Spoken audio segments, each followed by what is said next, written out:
Olá pessoas, seguindo a cobertura do Draft da NFL e um vídeo diferente, pero no mútil, só que sim, diferente. 8 escolhas, que eu gostei no Draft 24. Qual que é o critério aqui? Necessariamente eu busquei falar de times e de escolhas que eu não falei nos 7 coisas que você precisa saber ou no vencedores e perdedores, tá? Então a gente amplia um pouco o arcabouço aqui nesses vídeos abertos para falar um pouco de Ravens, de Saints e tudo mais, tá bom? Uma menção honrosa, o Brock Bowers escolhido aí na primeira metade da primeira rodada. Por que ele não tá aqui? Porque eu também achei melhor, só vale da 16 em diante. Só vale escolhas do meio da primeira rodada em diante. O Brock Bowers foi uma escolha muito criticada por algumas pessoas, né, em redes sociais, em comentários. Você abre qualquer comentário da escolha, tem bastante crítica, porque os Raiders não necessariamente precisavam de um tight end. Agora, eu super entendo a escolha, eles foram o melhor jogador disponível. O Brock Bowers, embora o histórico recente de tight end não seja dos melhores, não é uma escolha que eu teria feito até por conta disso, do valor posicional, mas eu não acho a pior escolha, porque o Brock Bowers pode ser ao pro aí no futuro próximo. Ele era um dos melhores pass catchers, não só tight ends, mas pass catchers desse draft. Ele pode ser usado no slot, o tape dele é maravilhoso, ele só não é um excelente bloqueador, mas todo o resto é muito válido. Então, só vale da 16 em diante, tá? Só a segunda metade da primeira rodada em diante. Tem escolha da segunda rodada aqui, tem escolha da terceira rodada também. Vamos começar com o Byron Murphy, escolha de Seattle. Muita gente imaginava que o Seattle Seahawks fosse de jogador de interior de linha ofensiva, até porque o Troy Fautanu estava disponível, mas talvez o valor posicional tenha pesado aqui e também a quantidade de defensores ainda disponíveis. O Seattle Seahawks foi atrás do Byron Murphy, que pode não ser o melhor jogador de interior de linha defensiva contra a corrida e o tamanho dele pode desagradar, mas é uma excelente peça pressionando o quarterback adversário pelo meio. E Seattle, lembrando, precisa disso, né? Porque já está meio estabelecido até nas pontas da linha. O destaque para mim vai para um osso, que é um dos jogadores mais subestimados da NFL na posição, inclusive. Agora, era importante uma presença nesse miolo de linha defensiva, que na época dos títulos da Legion of Boom, era uma parte importante da defesa. Não era só a secundária, mas a pressão pelo miolo da linha defensiva, naquele 4-3 under de base aí do Seattle Seahawks, era muito importante. Então o time perdeu um pouco isso no passar dos anos e agora pode ter com o Byron Murphy. Lembrando que o Seattle Seahawks joga numa divisão de bons quarterbacks, né? O Brock Purdy, o Matt Stafford e o Kyler Murray, que agora tem o Marvin Harrison Jr. Então é importante esse reforço. Claro, ele pode contribuir também na defesa terrestre, ele não é ruim contra a corrida, é só que a maior virtude dele, na minha visão, é o pass rush. A escolha 24 por Detroit, eles trocaram com Dallas, né? Subiram para pegar o Teron Arnold, cornerback de Alabama, que é um jogador muito instintivo, feroz indo para cima da bola.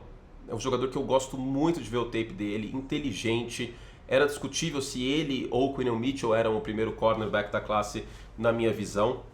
E tem ball skills também, né? Um cara que pode ser que no primeiro momento ele jogue como cornerback 2, né? Porque chegou o Carlton Davis lá em Detroit. Mas essa é uma secundária que estava sendo muito queimada nos últimos 2 anos em profundidade. Ela até deu uma melhorada na temporada passada, mas era necessário um reforço desse calibre, né? Foi uma troca muito inteligente por Detroit. Eu gostei bastante dessa escolha e bastante dessa troca. Outro cornerback que saiu na 29 foi o Nate Wiggins para Baltimore de Clemson. Ele é um mágico no espelhamento de rotas, né? Ele tem nojinho de taclear às vezes, a defesa terrestre não é das melhores, mas ele marcando homem a homem é muito interessante.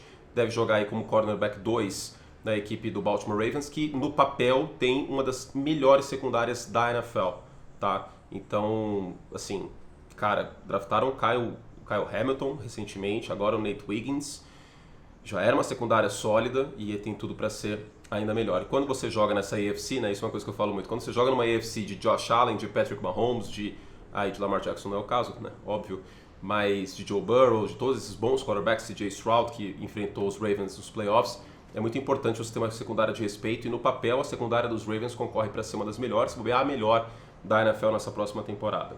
Falando em cornerback, uma escolha também de muito valor pelo New Orleans Saints, né? Tanto Baltimore como New Orleans, né, eles já estão estabelecidos na posição de cornerback 1 há algum tempo, mas interessante essas escolhas aqui. O Khalid McKinstry também de Alabama, como o Arnold, foi a escolha 41 de New Orleans, um jogador muito inteligente. Não me atrai tanto o atleticismo dele, mas para cornerback 2 e na segunda rodada, basicamente no meio da segunda rodada, é uma escolha de bastante valor aí para New Orleans, reforçando a defesa. Tá? Um bom trabalho do Saints na minha visão. Bom, outra escolha muito interessante é a do New York Giants na 47, né? O Tyler Nubbin foi escolhido na 47. Lembrando que os Giants acabaram de perder o McKinney, né, que foi para o Green Bay Packers, boa contratação de Green Bay, então era necessário um reforço na posição de safety e discutivelmente conseguiu o melhor safety de uma classe que não é tão boa. Né? O Nubbin não é um cara que espanta o atleticismo, o alcance dele, mas é um jogador bastante inteligente cobrindo no fundo do campo. Eu acho que é uma escolha com bastante valor aí na escolha 47 para os Giants. Então,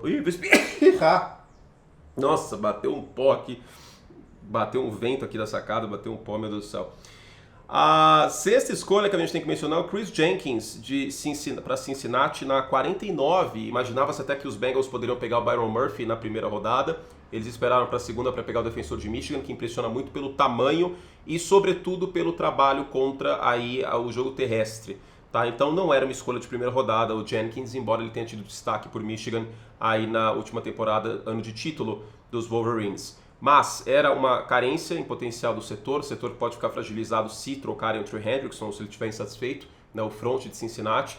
A defesa terrestre, como eu falei, é a principal virtude do Chris Jenkins, mas ainda existe espaço para evolução na minha visão. E o mais importante, o tamanho e tudo mais, já está lá. Uma escolha de valor, na minha visão, na 49. Eu sei que muita gente acha que não vai muito a lugar nenhum o Chris Jenkins, mas eu gosto dele, não é clubismo porque eu torço para Michigan. A sétima escolha que eu gostei é o Adonai Mitchell, na 52, para o Indianapolis Colts. O Adonai Mitchell acabou caindo, talvez pela produção, que às vezes deixou a desejar, e muitas vezes não foi culpa dele em Texas, né? Agora, chega para ser o wide receiver número 2, que é a projeção que eu tenho para ele, um cara de posse, um cara importante para ganhar a primeira descida, um cara importante em third down, um cara importante demais na red zone para o Anthony Richardson, né? Você tem o Michael Pittman de um lado, agora vai ter o Adonai Mitchell e ainda tem a possibilidade do Richardson correr com a bola na red zone. Então, eu acho que os Colts são muito bem servidos aí no fundo do campo. Eu via os Colts talvez até pegando o wide receiver na primeira rodada, eles pegaram na segunda um bom topo de draft para os Colts, né? O Laiato Lato, se ficar saudável, claro, edge rusher, e também agora o Adonai Mitchell na segunda rodada é um bom valor. Eu não acho que o Adonai Mitchell vai ser um All-Pro na NFL nem nada do gênero, mas ele pode ser um jogador que vai contribuir bastante e em segunda rodada essa escolha tem bastante valor. Agora vamos para aí o terceiro dia de draft, escolha de quarta rodada, 102, o Denver Broncos escolheu o Troy Franklin, que jogou com o Bo Nix. Então esse entrosamento, teoricamente, é interessante, né? O Troy Franklin, principal alvo do Bo Nix na última temporada, um cara muito bom correndo rotas, mas que sofre por conta do peso, muitas vezes, em recepções contestadas e tudo mais. Isso não é problema porque ele não vai precisar fazer isso muitas vezes, quem deve fazer esse trabalho é o Courtland Sutton, que tem essa virtude.